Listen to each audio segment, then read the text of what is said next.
Good afternoon, and welcome to another ERPIC interview. This afternoon, we're pleased to have with us His Excellency the Ambassador of Iran, Dr. Reza Zabib. Ambassador, welcome. Thank you. My co-host for this evening is Ms. Marta Muzhanska. Marta, welcome. Ambassador, thank you for coming and submitting to our interrogation. Our focus again is on the Eastern Mediterranean and of course the broader region. So we can, if you don't mind, ask a sort of a seminal question about Syria. What is the Syrian war about? Well, thank you very much. Let me first admire and recognize what ERPIC is doing to help and contribute to public opinion awareness about what is going on in the region. Indeed, Cypriot public opinion do deserve understanding better the development in the region, you personally as well. Syrian crisis may have different interpretation and readings. Okay, one may think about it as a geopolitical development, one may think about it as a civil war, but the deepest explanation that I wish to offer is about the general atmosphere in the region, which has appeared today, for example, in Syria and perhaps elsewhere as well. Partly the situation in Iraq could be defined under this understanding as well.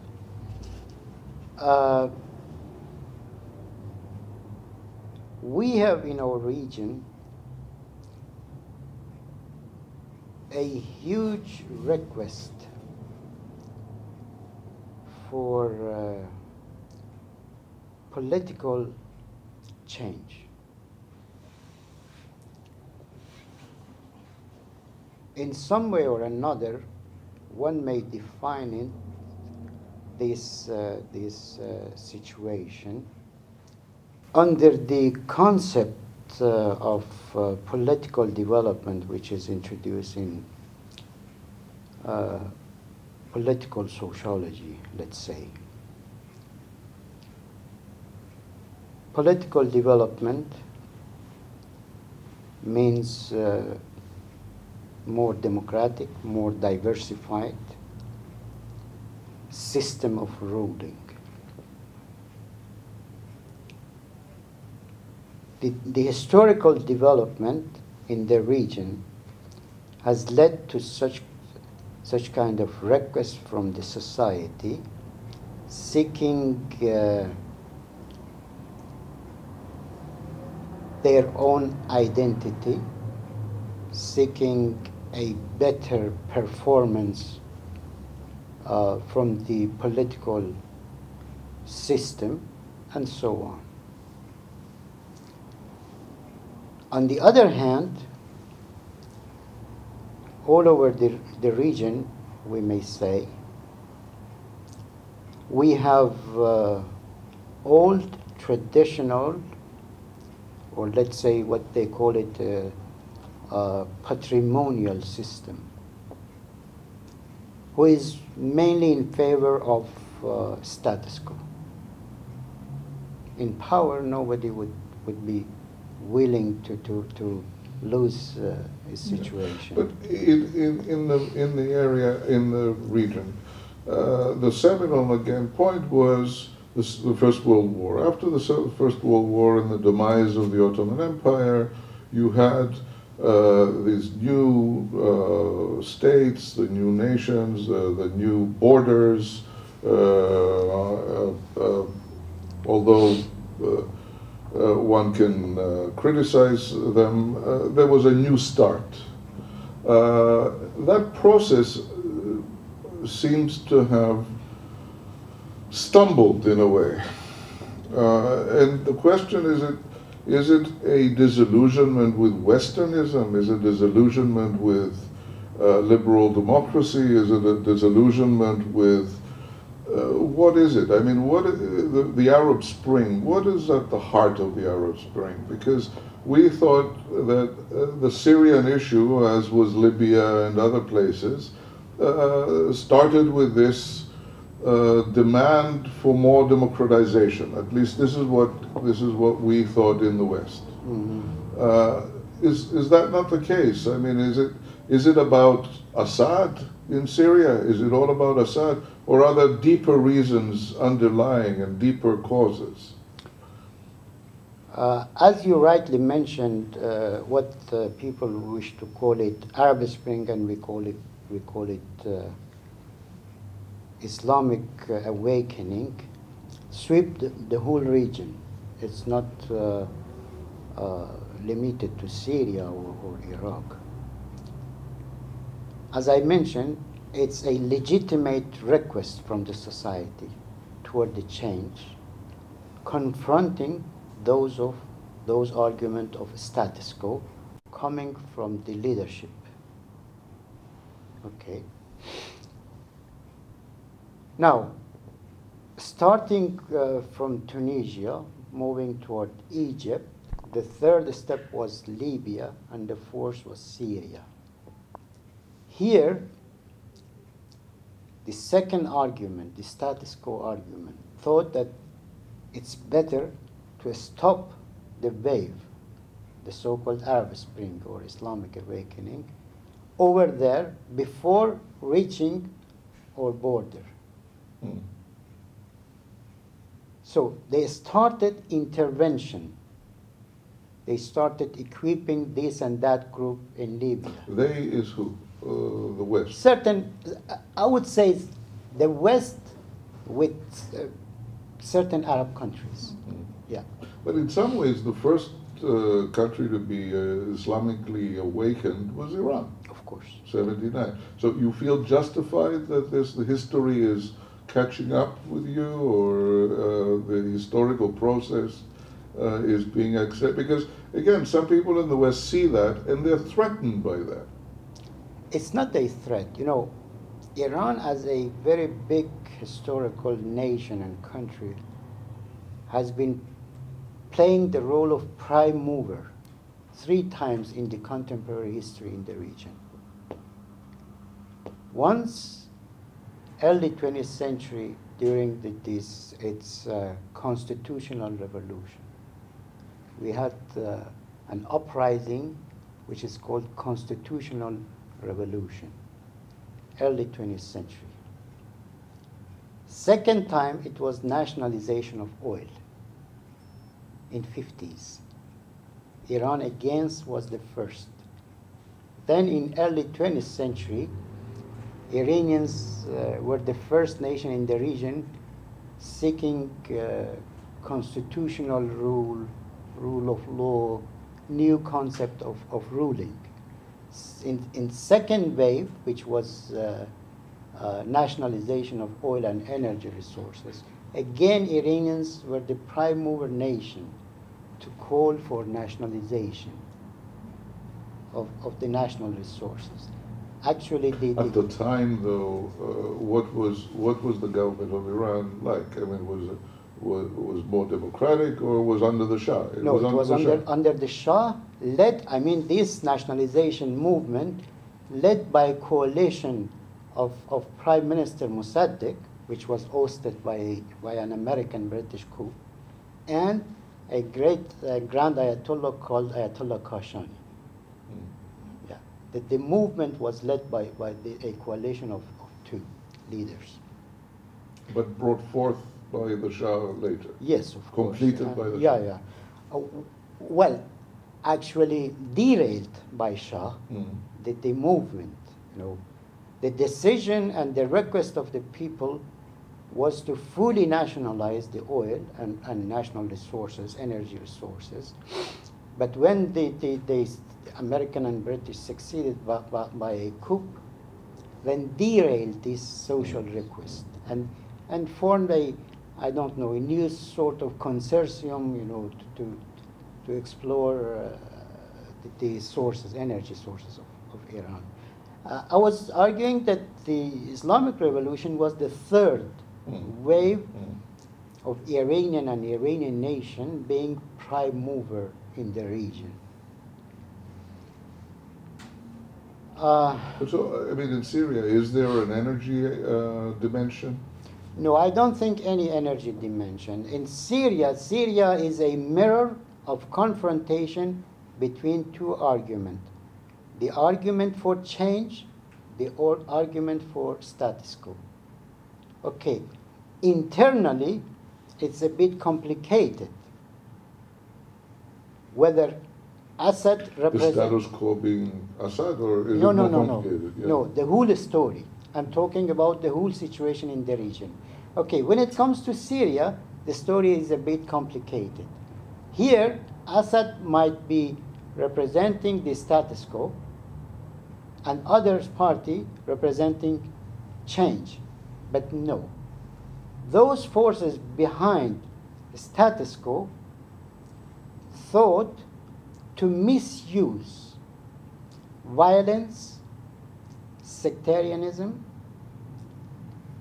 ethnic division. Who are these forces? Certain Arab countries, it's clear, needless to name, those Arab countries. They prevented the wave of social request, social revolution, reaching their own borders. And they thought that the best venue would be first, of course, Libya and then Syria. Okay, this is what all Syrian crisis about. What about Egypt? Was that a different story? No different story. Again, we have the two camps, change, status quo. No difference. We don't see any difference, here and there. A change towards what? Towards a more liberal agenda, or to more to a religious agenda? More toward a popular system. Okay? In some way or another, people are exhausted by dictations, top to down. Either to be a patrimonial system, like what happened in half a century in Libya, or other countries ruling according to Western values. Makes no difference.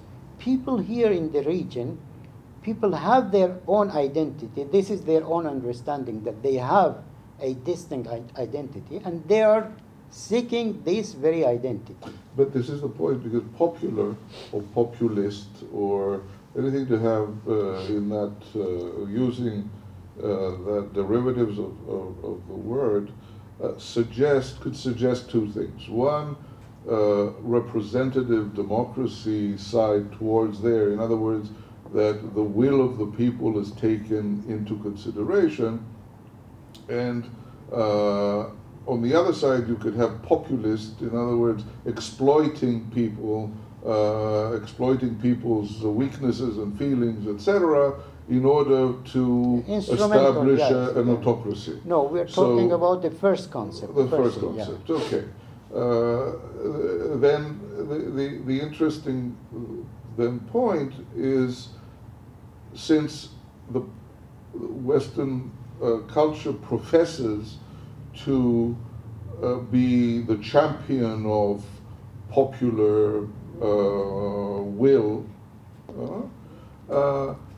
why is it not, hasn't it worked in the Arab countries? And it hasn't, because at the end of the day, what you have was a series of dictatorships. Perhaps here, secularism could define the reason. When it comes to Western concept of democracy, it's a secular system. But here in the Middle East, people are mainly thinking in the framework of their own religions. Not as far as theocracy, though. I mean, no. But yet, I think Islam and the Islamist movements and so on are seen by some Westerners as examples of theocracy, examples of totalitarian regime under God. Yeah. Well, you this know. is what they have understood from Islam, but it's not necessarily right. Sure, but I think and yet there are differences in Islam, as you've often said, and there are particular instances of Shia philosophy in Iran that differentiate that, and there's a democratic logic element in that, isn't there?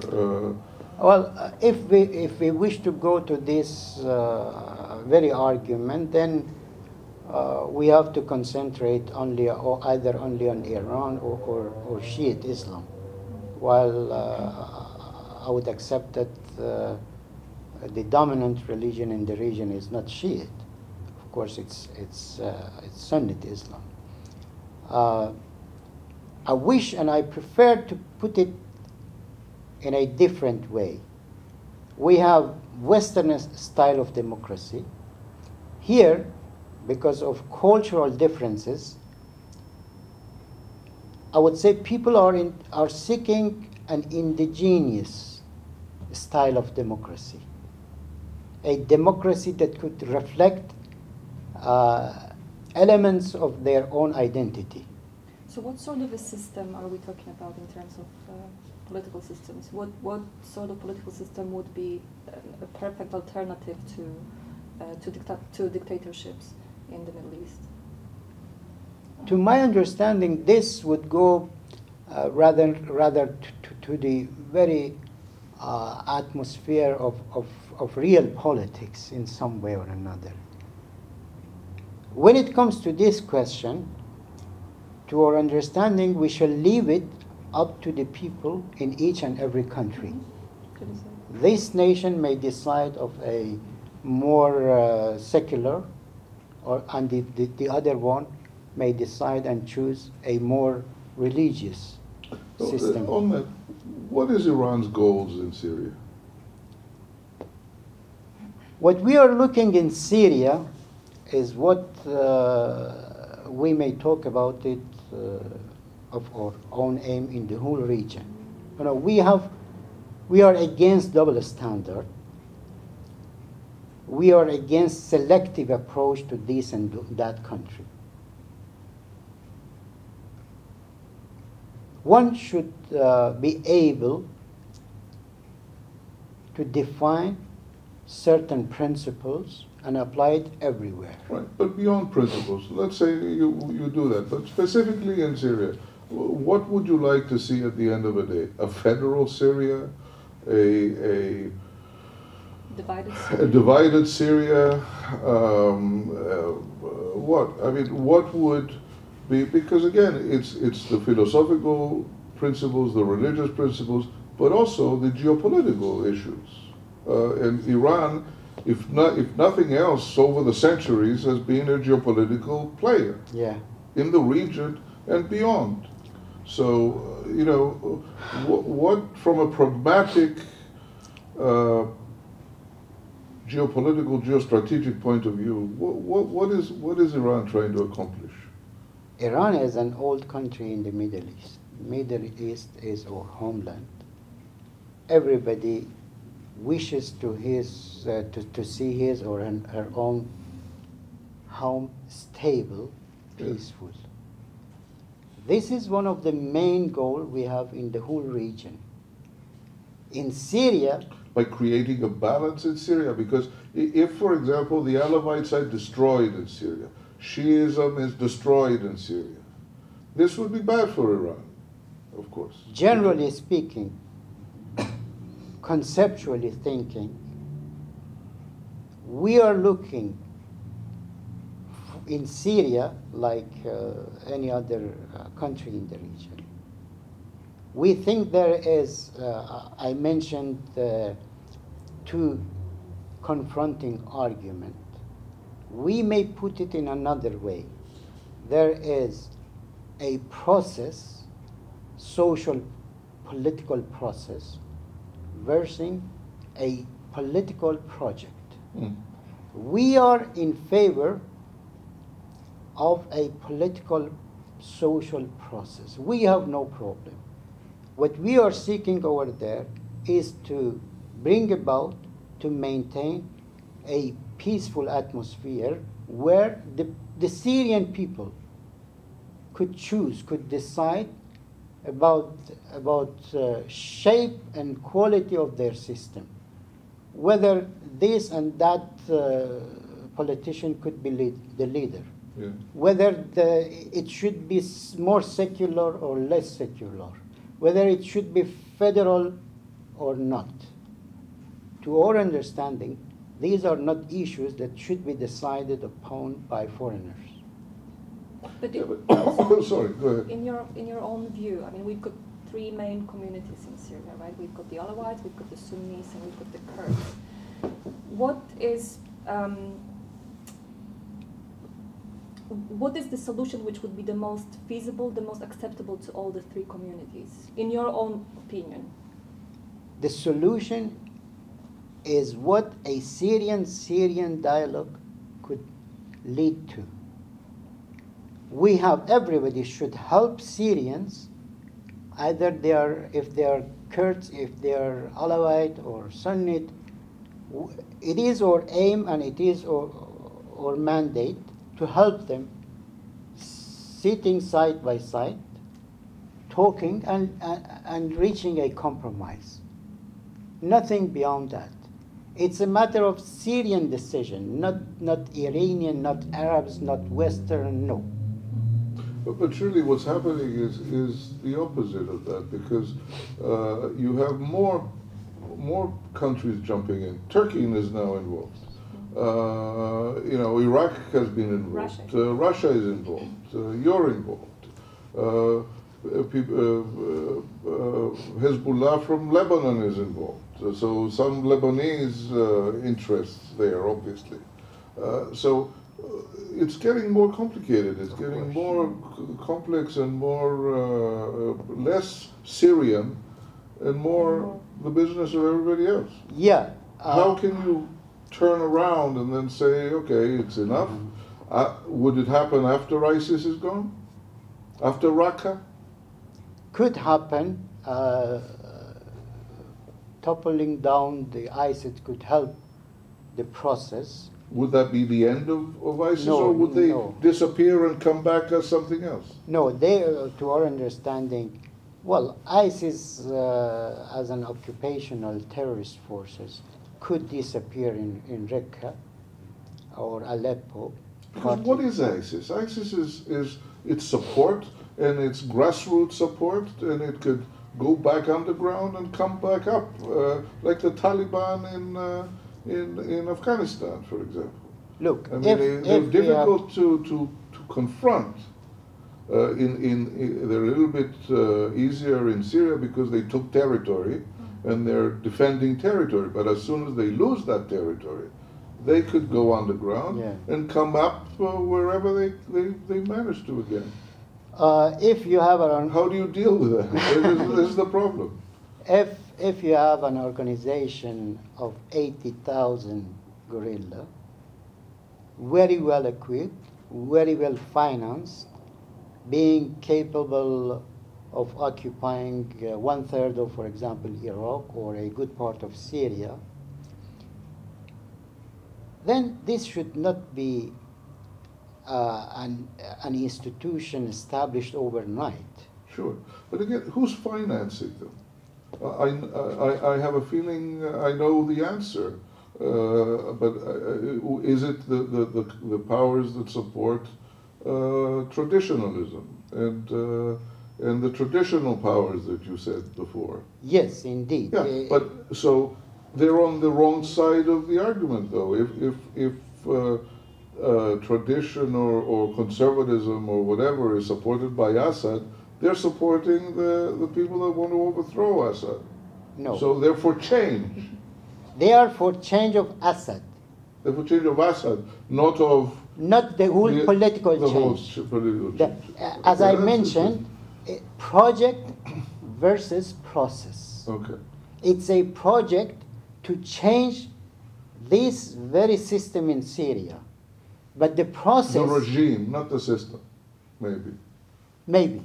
But the process is to change the whole system in the region. I mean, those patrimonial system in the region. You know. Mm-hmm. So, the status quo argument is trying to stop the process. They're either in Libya or particularly in Syria. How? They will try to show the people that the price for change is very, very high. They're trying, by using this kind of extremist element, actually the behavior has proved that they are barbarian people, barbarian forces. The pro-status quo argument is trying to show to the public through instrumental use of this kind of extremism that the price of change, legitimate change, is very high. Therefore, the public opinion is expected to be convinced, choosing security rather than political change. This is... Turning to the Kurds, I mean, that surely must be one of the most challenging issues for the whole region. You have Kurds in your country. Sure. Iraq, there are Kurds in Iraq, there are Kurds in Turkey, there are Kurds in Syria. Mm-hmm. Can you envision at some point that they will get autonomy, self-determination, even independence at some day? Will this be part of the changing system, of the process? Could that be one of the results of the changing process? We shall distinguish. Because they were giving the short part of the stick, I think, after the First World War. Okay. There was one great nation, let's say, that was left out from self-determination, or the right of self-determination. The Kurdish coin has got two phases. The first phase is Kurdish identity. Nobody should ignore Kurdish identity. Kurdish identity is there in the region. We have Kurds in Iran, as you mentioned rightly. There are Kurds in Iraq, in Syria. The majority of them are there in Turkey. Even there are some minorities, Kurd minorities in Central Asia, Caucasus. So nobody should ignore Kurdish identity, like any other identities, cultural identity, ethnic identities in the region. But on the other side of the coin, it doesn't mean that political, geographical borders should be drawn across the ethnic, lines. It would be very, very dangerous. Yeah, but I mean, what we're talking about then is altering or violating territorial integrities of a number of countries. I mean, if you're going to carve out a Kurdish corridor, they've been talking about a Kurdish corridor, it's going to violate Syrian territorial integrity, Turkish, Iraqi, and eventually maybe Iranian. Indeed, yeah. So how do you deal with that? Or does this process long-term deal with that?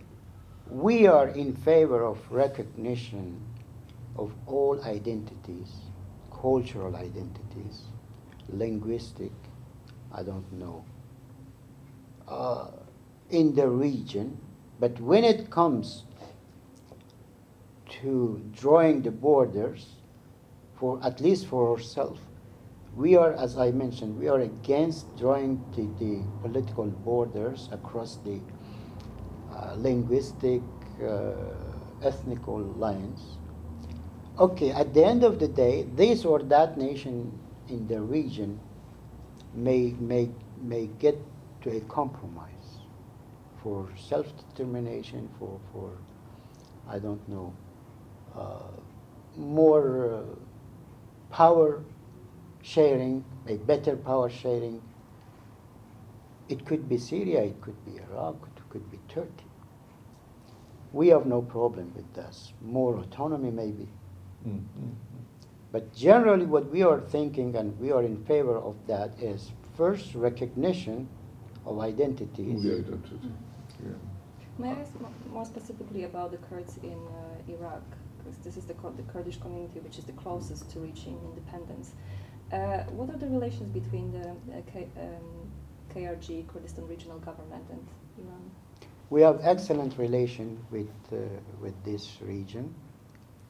We have well, you should realize that there are different forces in Kurdish region of Iraq, different parties, ruling, non-ruling, you know, those who are involved and part of the process over there, those who are outside of the power. We have excellent relation with all. And it's a part of our history, not a new phenomenon. For example, after Saddam regime, no.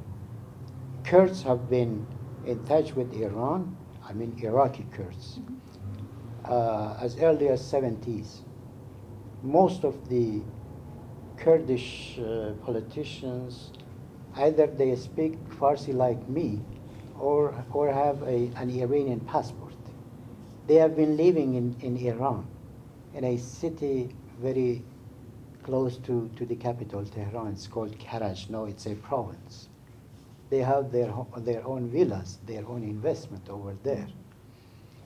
So we have been, from 70s at least, we have been in touch with Iraqi Kurds. We have no problem. We have the excellent relation we have with the Kurdish region in Iraq. We have been encouraging them to reach a compromise with central government in Baghdad, helping both sides. Always they are coming, I mean, Kurdish authority are visiting Tehran. I would say more than 50% of trade volume between Iraq and Iran goes through Kurdish area. There were some reports, I think, last year that the pipeline was supposed to be built from the Kurdish Iraq to Iran, or via Iran to the Persian Gulf, transporting oil from. It could be a bit far, but from time to time, different ideas, appear on the scene. Yeah, this could be one of them. But we have excellent relation. Yes, sir. 1 year after the nuclear deal was struck, how beneficial has it been for Iran? Have you seen real benefits? To a certain extent, I would say yes. This sanction was affecting Iran legally, psychologically.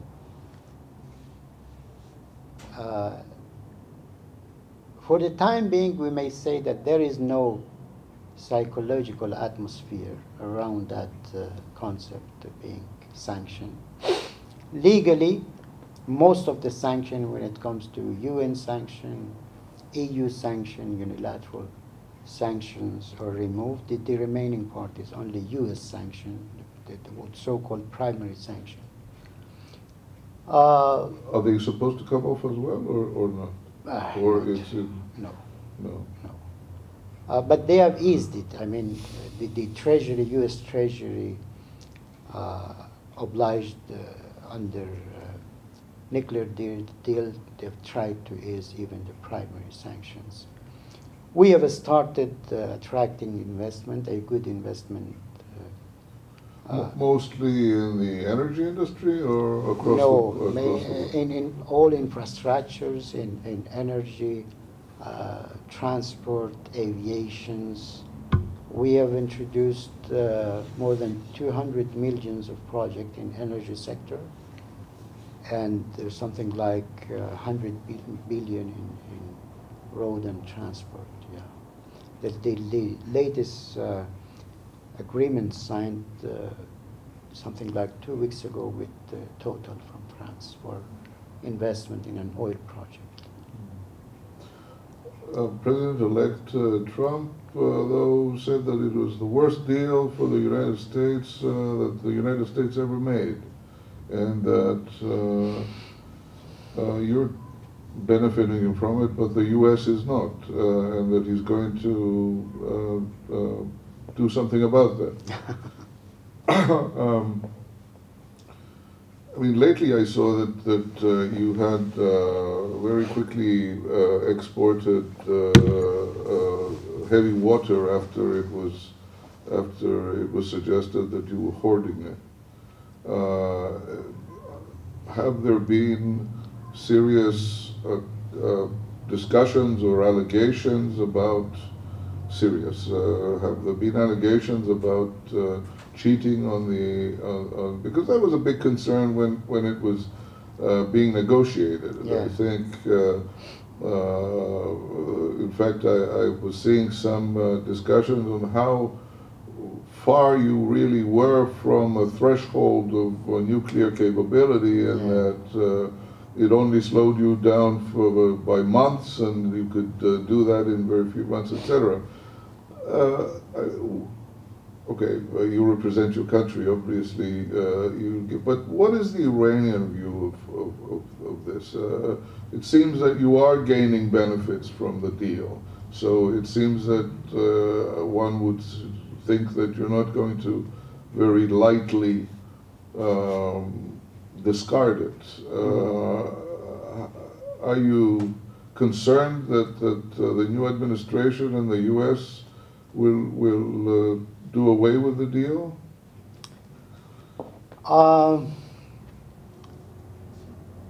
One should realize that after each and every election in U.S., people would face three characters. The presidential nominee, people who are running, then the president-elect, and finally the new president and the new administration. Those propaganda raised during the campaign is not that important. In the transitional period, the president-elect, like today, will start adapting to realities. And as Bush, the junior said, whoever come and sit beyond this table, presidential table, have to decide based on realities on the table. So the new president and the new administration in U.S. may not ignore everything. We are not worried about it at all, especially because it's not a bilateral agreement. Sure. It's a multilateral agreement endorsed by UN Security Council. U.S. is one party and has a full-fledged obligation toward that. When it comes to the implementation of the nuclear deal,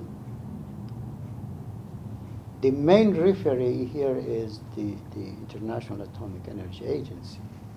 And the IAEA has repeatedly and clearly said after the implementation that Iran has fully implemented the deal.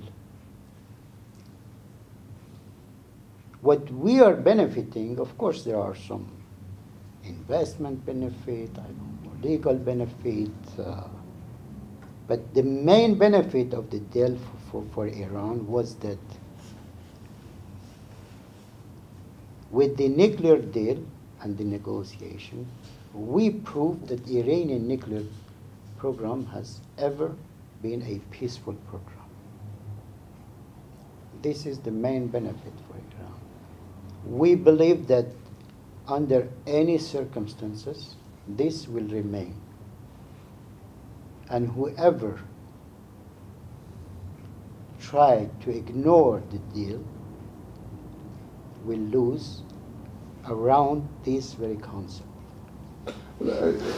I hear you, but I think at the bottom of a lot of the thinking that went into this business of trying to prevent your country from acquiring any capability was that you are not a player in the international arena. You are a dangerous country. You're not a moderate country. You're not a country that would underpin international peace and security, and therefore you're a threat.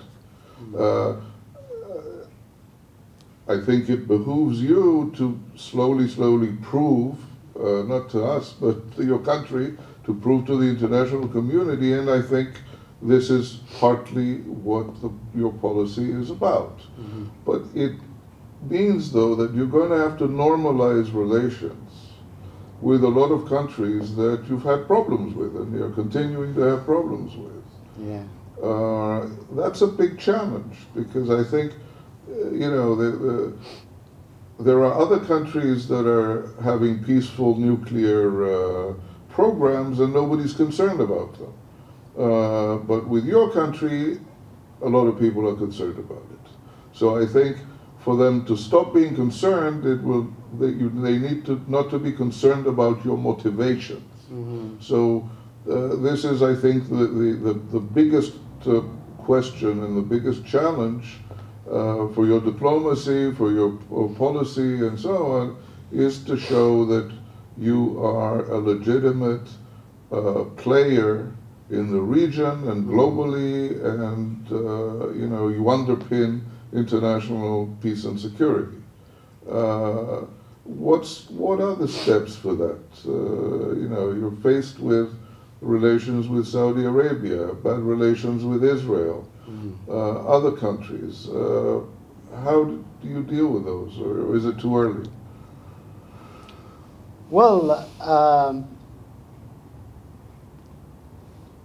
presenting a country, a figure in the existing world could be subject to the propaganda industry, which is unfortunately or fortunately a Western industry. Remember what happened? It's funny you say that, because I think it's been, there was a propaganda in the Chinese Empire, and then the Russians that did that, the Germans, of course, and then the Americans and so on. I think it's a world phenomenon. No, remember what happened? What happened with Gaddafi? Yeah. Gaddafi was demonized for years. Then suddenly, it became a very interested leader overnight after the deal with I don't know, UK, with Americans, with French politicians. So first of all, it's a matter of propaganda and propaganda industry. There are certain terms, as you mentioned and talked about them. Iran being a player or not being a player, normal relation. Iran is a reality on the ground. It's not a political reality. It's a historical, geographical reality. At the end of the day, today, a political reality as well. So, nobody could say Iran has never been a player, even during the last, for example, 3 decades. Now, after the nuclear deal, it's time for Iran to become. Iran has ever been and will remain a player in the region, whether they wish to realize it or not. Had it not been a major player, I mean Iran, had it not been a major player, why 6 major powers decided to sit and talk and negotiate nuclear deal for 3 years? Therefore, forget about such kind of terms that whether Iran is and is going to be a player or not. Okay. answering your particular question, one should not forget, one should realize a technical issue here. You mentioned United States, you mentioned Saudi Arabia. We were not the sources of problem, so that we should normalizing relation. Who cut the relation, diplomatic relation between Iran and US? It was President Carter. Right. The same applies for Saudi Arabia. Yeah, but maybe Israel is a little different. Israel has been in the recipient of a lot of rhetoric from Iran and a lot of very harsh rhetoric. Israel actually is a source of rhetoric against Iran, not recipient. Okay, let me explain a bit more. Very clearly speaking, nothing would change when it comes to Israel or treatment and approach toward Israel. It's been, from the very beginning, one of the principles in the foreign policy of the Islamic Republic of Iran not to recognize apartheid regime. We did it and we applied it 100% precisely when it came to South Africa. We had no relation at all, while the previous regime in Iran, the Shah regime, very specific regime, relation they had with South Africa. We applied it with... And they had relationship with Israel, or didn't they? Yeah, they did. We applied the same policy for South Africa, and we are applying that for Israel. To our understanding, it's an apartheid regime. We were arguing that from the very beginning of the revolution, but lately it became an argument from a US ex-president. It was Jimmy Carter who titled his book, Peace Not Apartheid. So it's a matter of today, it's a matter of common sense. Even internally speaking, they used to label themselves Israel as a democratic and Jewish state. Nowadays, nobody talks about democratic Israel as a Jewish state. So even they themselves confess that it's an apartheid system. And we are not going to recognize apartheid. Any apartheid. So you envision that if there's a two-state solution in Israel, or the Palestinian issue is solved, would you have relations with, or because some people say this is a rationalization. Really, you know, it's a deeper thing. You don't. It's an intolerance towards Jewish people or what they stand for, etc. I'm not sure that's the case because of the fact that they were always Jewish people living in Iran. Now, under what conditions were they living, I don't know. I'm not a historian to that extent. But was there tolerance? Is there, I mean, the average Iranian, when they think of a Jewish person who's living in Iran, you know, what's the first thing they think about? Kicking them out, or consider that the biggest Jewish community out of Israel is located in Iran. Consider that we apply positive discrimination toward Jews in Iran or on Jews, like other minorities in Iran. Positive discrimination is called affirmative action in the United States because the word discrimination is bad. Positive discrimination. Affirmative. What does positive discrimination means? It means that by law there is one MP for each 200,000 Iranian. But when it comes to minorities, including Jewish, we have one MP, even if there are 30,000. But this is not only for Jewish people, it's for all ethnic It's for minorities. Christian, it's for Assyrian, it's for Armenian as well. Is this part of this deeper culture of acceptance in Iran? Of course. What, you're not threatened, it seems, as much with ethnic minorities as No. other countries. Why? Look, Iran as a nation is a mosaic of culture, of religion, and of languages. We respect all, and we are living peacefully side by Yet side. everybody thinks of themselves as Iranian.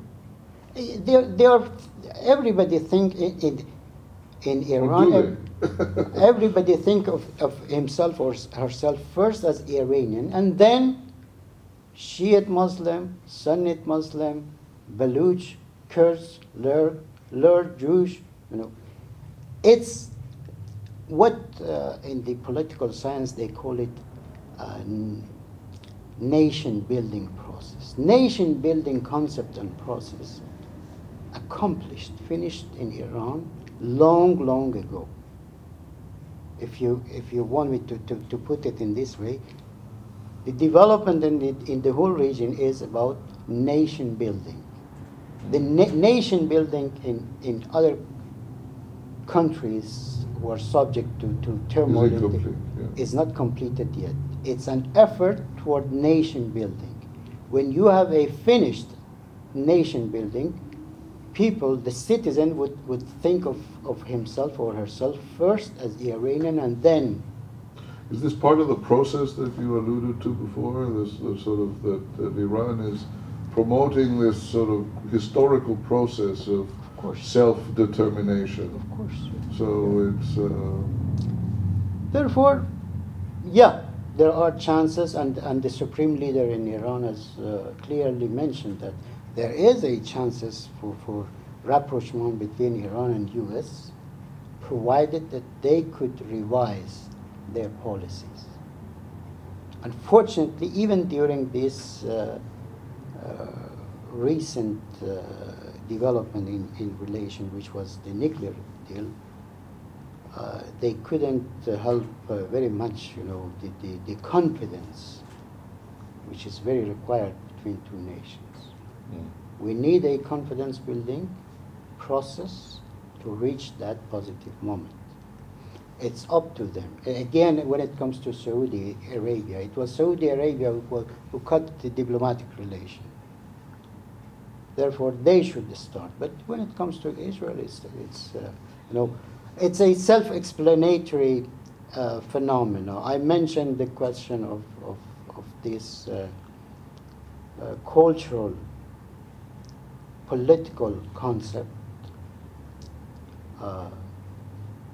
apartheid, but simply thinking according to numerous UN resolutions, they're occupying, you know, Palestine. But may I ask about a little bit more, because that's very interesting. Provided that there is a settlement to the Israeli-Palestinian conflict, which is just for the Palestinians, would Iran be willing to recognize Israel as it? What kind of settlement you're referring to? Well, satisfactory to the Palestinians. Whatever. And to everybody, and to the Israelis. Long ago, we have introduced our solution for Palestine and Palestinian issue. We believe that according to the very first principle of democracy, there should be the right of self-determination for each and every Palestinian citizen who are living as Palestinians, irrespective of being Jewish, Christian, or Muslim. One man, one vote.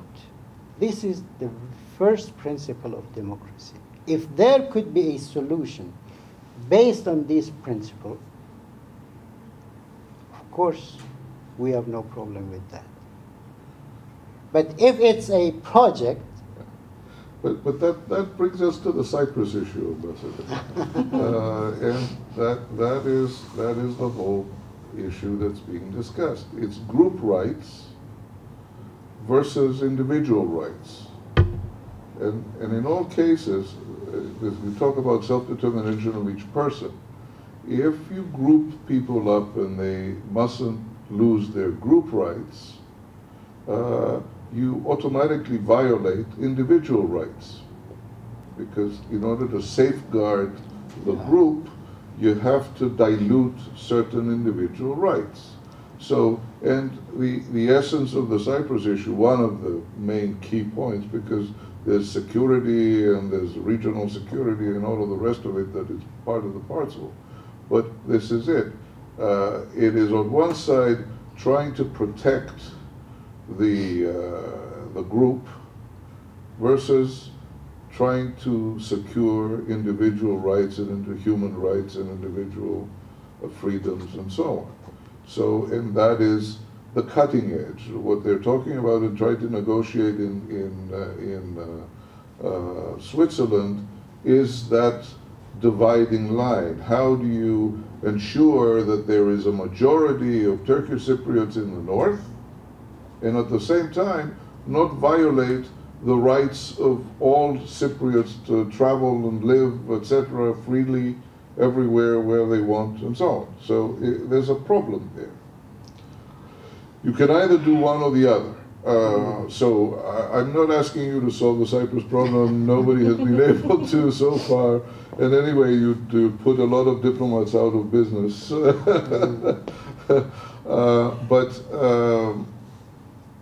You know, this is part of the process that you're talking about, the nation building. Cyprus is not a nation, it hasn't completed its nation building process, if you will. Yeah. There's still two different ethnic groups that are pulling each other apart. Plus, it's all the mother countries and the neighboring countries and so on. It's a microcosm of all the other problems in the region. This is the issue, and I think Iran has had a positive has made positive contributions to the Cyprus issue as well. I mean, just we could close if you just tell us your views about where you think that that the Cyprus issue is going to end up. Are you optimistic that there's going to be a settlement? First of all, I have to be, as a diplomat, as Iranian Ambassador, I have to first of all be optimistic. But very honestly speaking, yes, I'm optimistic. There are general principles that could help everywhere, including in Cyprus. Since we're talking generally about Cyprus and non-Cypriot issues, we were talking about Palestine. Yes, there is such kind of possibility and argument that the interest of group could confront the individual interest. But here, of course, the principle is that right of majority, respect of minority. It's quite evident. Beyond that, we have principles of international law. In a dispute like Cyprus could help again. The third principle is any compromise that both sides could reach. When it comes to our stand, as you know, which is quite famous, we have been in favor of and supporting reunification of this beautiful island. On each and every occasion and opportunity, we expressed and we tried to help in different ways. The latest one was during the visit of His Excellency Sir Siluris, the President of the House, where my minister, Mr. Zarif, offered hosting a round of negotiation. We have the background on such kind of event and initiatives. Iran has been helpful and house for negotiation during the Tajikistan civil war. Actually, the civil war in Tajikistan ended based on Tehran Declaration. Mm-hmm. We did the same effort during the Caucasus crisis between Azerbaijan and Armenia. We did the same recently for Syria. There has been two events of first of Syrian opposition gathered in Tehran, and secondly of a good number of countries gathered in Tehran, once again those who were in favor of settlement, political settlement of the crisis in Syria, and of course about when it came to problems in Iraq, different politicians from Iraq usually come to Tehran. What was his response? That there could be some well, of course, not only House Speaker President Svilouris, but also other Cypriot officials. When I went over there and officially submitted the proposal, everybody welcomed the idea, thanks and welcomed. Even when I met Mr. Akinci, the leader of Turkish community, he welcomed as well. But the technical point that they preferred Switzerland. Not preferred. No, honestly speaking, not preferred. But they said the process is going on. Yeah. We need the approval of course, the UN representative here. Sure. But very honestly speaking, they were more optimistic to conclude in Switzerland. they thought there could be no more need for another. But they, as they told me, if all parties, I mean, Turkish and Greek Cypriot and the UN could agree upon that, they were in favor of that. Thank you very much. Thank you. For taking the time to be with us. For me. Thank you, and thanks you. for helping efforts.